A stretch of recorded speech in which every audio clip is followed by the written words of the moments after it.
Fala minha gente, sejam muito bem-vindos aqui ao nosso vídeo semanal para a vida não ser pequena. E hoje, nesse primeiro episódio, nós vamos falar do que é uma vida boa. O que é a vida que vale a pena? Para nos ajudar, recorremos à Bíblia, nosso grande livro, de fé e prática, e é um poema de Fernando Pessoa. Começo por Fernando Pessoa, para que depois cheguemos ao ápice do conhecimento revelado por Deus. Passamos então a escada. O poeta português, ele escreve em seu poema Mar Português, ele escreve dizendo: tudo vale a pena se a alma não é pequena. A alma do ser humano não foi feita para ser pequena. Nós vamos ver isso no texto bíblico. Mas é interessante que Pessoa, nesse poema, ele capta exatamente a percepção de que o ser humano vive para além dele mesmo. O ser humano, ele não se restringe às circunstâncias. E o que ele faz tem uma visão para além daquilo que ele está vivendo. O ser humano que vive voltado apenas para aquele momento que ele vive, apenas para essa questão temporal, é um ser humano que vive mal. É uma vida que não vale a pena. E ele enaltece exatamente as grandes navegações, os portugueses que se lançaram ao mar para conquistar todas as coisas. Vem comigo, leia, ouça esse poema, Ó mar salgado, quanto do teu sal são lágrimas de Portugal. Por ti cruzarmos, quantas mães choraram, quantos filhos em vão rezaram, quantas noivas ficaram por casar, para que fosses nosso, ó mar. Valeu a pena? Tudo vale a pena, se a alma não é pequena. Quem quer passar além do bojador, tem que passar além da dor. Deus, ao mar, o perigo e o abismo deu, mas nele é que espelhou o céu. Olha que interessante, Ele já termina falando de Deus. Genial, Coisa de pessoas que têm a mente voltada para entender, não por vaidade, mas por contemplar a beleza e a vida que Deus nos deu. Esse é o verdadeiro poeta, Mas olha que interessante. Aquele que quer passar além do bojador, ou seja, ir além, chegar longe no mar, Bojador, ele tem... Deixa eu até confirmar o significado aqui. Bojador, significado. Aqui é tudo ao vivo. Não é ao vivo, não é gravado, tá, gente? Mas eu faço em edição. Que ou que faz o volume de um corpo aumentar de modo a formar bojo. Que ou que confere forma bojuda. Bojador ali está falando da parte ali da quebra da onda, da quebra das ondas do mar, Quem quer ir além de onde se quebra a onda, onde forma aquele vácuo, aqui está chamando de bojador, mas tem um outro nome atual para aquele fundo, que a água forma, onde a água volta, a água do mar volta. Então, para quem quer ir além, quem quer ir a alto mar, tem que passar além da dor, tem que saber que haverá uma dor. O que ele está dizendo? A pessoa que quer viver de fato e apontar a vida dela para esse algo além, tem que suportar uma certa dor. Fernando Pessoa, assim como na Bíblia, nós vamos ver, ele sabe que existe uma dor da existência, que a vida do ser humano é composta por tristezas, por lágrimas. A vida que vale a pena é aquela vida que tem uma razão para enfrentar isso. Tem uma razão para enfrentar as dificuldades do dia a dia. Tem uma razão para enfrentar os problemas que a vida nos impõe. Essa é a vida que vale a pena. E esse é o problema de muita gente. Ele não tem uma razão para enfrentar a dor. E, ao contrário do que provavelmente você está pensando, a razão para enfrentar essas dores, esses problemas, não é o filho, não é o marido, não é a esposa, não é nada disso. É a compreensão de que a nossa vida não se resume às circunstâncias que vivemos. É isso que ele está dizendo no poema. Olha que interessante, olha que lindo, que é esse poema. Percebam como que é bonito esse poema, Valeu a pena? Tudo vale a pena se a alma não é pequena. Quem quer passar além do bojador tem que passar além da dor. Deus, ao mar, o perigo e o abismo deu. No mar, O perigo do abismo é inerente ao mar. Né? O abismo que ele fala é as profundezas do mar. Né? Naufragar em alto mar é praticamente sinônimo de morte, principalmente naquela época, século XVI, século XV. Porque naquela época o naufrágio ali era sentença de morte. Tá? Hoje em dia é muito mais, digamos assim, não é que é difícil naufragar, até épocas as embarcações são mais seguras, né, do que eram naquela época. Mas naquela época naufragar em alto mar, hoje você tem sinalizadores, você tem rastreadores, que a ajuda pode chegar mais rápido.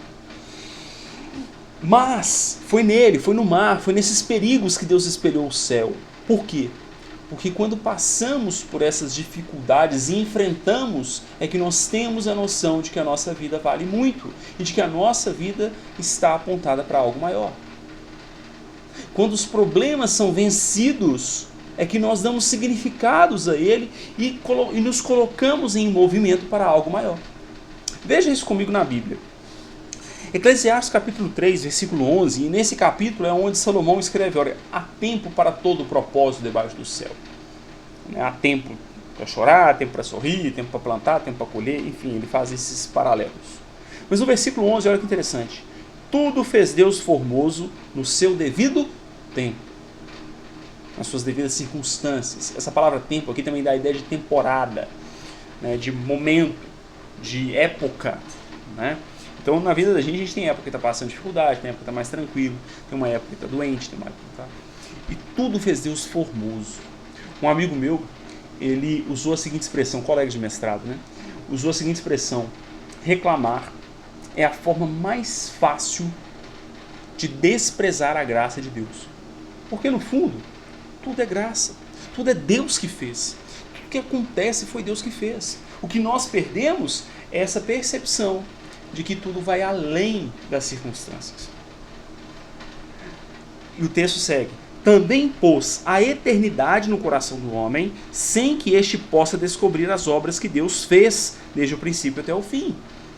Quando ele fala colocou a eternidade, aqui o termo é olam em hebraico, é a ideia daquilo que dura muito, daquilo que vai além do que você está vivendo, daquele momento. É aquela percepção que eu falava. O ser humano, ele tem um insight, ele tem uma percepção natural de que a sua existência vai além das circunstâncias que ele está vivendo. Só que aqui, isso aqui é o quê? É a percepção do Criador. A eternidade no nosso coração é um movimento a Deus. É o que Davi coloca no Salmo: a minha alma tem sede do Deus vivo. É por isso que o sentido que eu dizia para enfrentar esses problemas, a razão para enfrentar esses problemas, não está no marido, na esposa, no filho, na família, muito menos na carreira, no trabalho. Essa razão é Deus. Ou seja, a vida que vale a pena é Deus. Porque foi Deus, no poema de Pessoa, foi Deus quem espelhou no mar o céu, espelhou nos problemas a percepção de eternidade, a percepção de sentido eterno. Ou seja, e aqui a gente vai fazer um outro link, olha só. O heroísmo daqueles homens que saíram ao mar e das pessoas que ficaram a chorar por eles. Aqui Fernando Pessoa não esquece das mães, das esposas, das noivas que ficaram por casar, por suportar o heroísmo daqueles que foram para o alto mar. Ou seja, todos aqueles que estão envolvidos nas dificuldades do dia a dia, nós não vivemos sozinhos, né, a nossa família, e tudo, todos eles sofrem. Então veja, se eu estou vivendo um desafio, uma doença, ou seja lá o que for, a minha família está vivendo comigo. E nós só enxergamos sentido nisso porque temos o nosso coração apontado, ou mesmo repousado no Criador, que é eterno. Na percepção de que tudo isso vai elevar a nossa alma ao nosso Criador. Por isso, a alma não pode ser pequena. A vida não pode ser pequena. Uma vida pequena é uma vida circunscrita apenas nessa existência. E é claro, aqui eu não estou falando de nenhum ato heróico, como o Fernando Pessoa está colocando, né? Mas a nossa vida diária, cotidiana. Nós não podemos olhar apenas para essas circunstâncias. A nossa vida familiar, nosso trabalho precisa ser para a glória de Deus. Paulo ele escreve aos Romanos dizendo: quer comais, quer bebais, façais tudo para a glória de Deus. E eu quero encerrar com Mateus capítulo 5, que é o início do Sermão do Monte. Olha o que o próprio Cristo, né, ele coloca para nós. As bem-aventuranças, né, texto conhecidíssimo. Olha só, a partir do versículo 3, né, o versículo 1 e 2 vai dizer que ele assentou e foi ensinar. Né? Olha só, bem-aventurados os humildes de espírito, porque deles é o reino dos céus. Versículo 4, bem-aventurados os que choram, porque serão consolados. Bem-aventurados os mansos, porque herdarão a terra. Bem-aventurados os que têm fome e sede de justiça, porque serão fartos. Bem-aventurados os misericordiosos, porque alcançarão misericórdia. Bem-aventurados os limpos de coração, porque verão a Deus. Bem-aventurados os pacificadores, porque serão chamados filhos de Deus. Bem-aventurados os perseguidos, por causa da justiça, porque deles é o reino dos céus. Bem-aventurados sois, quando por minha causa vos injuriarem, e vos perseguirem, e mentindo disserem mal contra vós. Perceba que Jesus, ele não desconsidera essa dimensão problemática da vida, essa dimensão dura da nossa existência no mundo caído. Ela existe, claro que existe, problemas existem. Portanto, a vida que vale a pena não é essa vida, porque o meu propósito é ser professor, é ensinar filosofia. Não é disso que estamos falando. A vida que vale a pena é a vida que nós encontramos sentido em Cristo. Eu ensino as minhas aulas no seminário Método Ethos que o propósito é dado por Deus. O nosso propósito é honrar, é glorificar ao Deus Criador. Beleza? A vida grande, a vida que não é pequena, é aquela que busca estar alinhada com o Criador e busca, viver o que o Criador tem para nós. As nossas vocações são variadas, mas o propósito é um só: glorificar a Deus em tudo. Amém?